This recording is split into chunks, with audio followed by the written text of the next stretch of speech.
High বন্ধুরা, কেমন আছো সবাই? আমার চ্যানেলটাকে সাবস্ক্রাইব করে দিও প্লিজ। দেখো, এই ফলটা হচ্ছে গিরি ফল। এটা দিয়ে আজকে ফোঁটা দেওয়া হবে। আজকে ষষ্ঠী, তাই আজকে ফোঁটা দেওয়া হবে এই ফলটা দিয়ে। আমার কাকিমা এই ফলগুলো তুলছে। বেশ অনেকগুলোই ফল তুলেছিল, কারণ কাকিমাদের আমাদের দুজনদেরই লাগবে। আর পাশের বাড়ির যদি কেউ চায় তাদেরকেও দেওয়া হয় এই ফলগুলো, কারণ আমাদের পাড়াতে এই ফলের একটাও গাছ নেই। সেই জন্য আমরা অনেকটা দূর থেকে আমরা বাজারে গিয়েছিলাম, তো সেখান থেকে আমরা এই ফলটা তুলে এনেছি। আর এই ফলটা সব জায়গায় পাওয়া যায় না। এটা রাস্তার ধারেই হয়ে থাকে, কিন্তু সব জায়গায় এই ফলটা পাওয়া যায় না। তা আমরা বাড়ি চলে যাচ্ছি। এবার আমরা বাড়িতে গিয়ে দেখাবো। দেখো এই ফলটাকে, এটা সব জায়গাতেই পাওয়া যায়, কিন্তু আমাদের এখানে নেই গাছটা।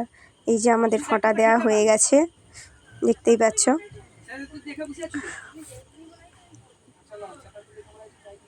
Tata, by.